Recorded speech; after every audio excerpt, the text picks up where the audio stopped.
વડોદરાના સાવલી તાલુકાના મેવલી ગામે કરડ નદી પરનો બ્રિજ જર્જરી થઈ ગયો છે। બ્રિજના થાંભલા અને સપાટીમાં ઊંડી તિરાડો પડી છે, જેના કારણે ગંભીરા બ્રિજ જેવી દુર્ઘટનાની ભીતિ સેવાઈ રહી છે। ભારે વાહનો પર પ્રતિબંધ હોવા છતાં ખુલ્લેઆમ અવરજવર ચાલુ છે, જ્યારે પ્રતિબંધના બોર્ડ માત્ર દેખાડા પૂરતા છે।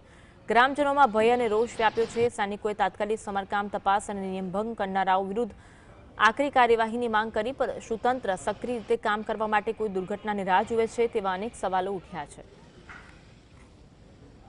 हाल अमे करड नदीना ब्रिजनी आगळ उभा छे, जेनी ब्रिजनी बंने बाजू बोर्ड मारेला छे।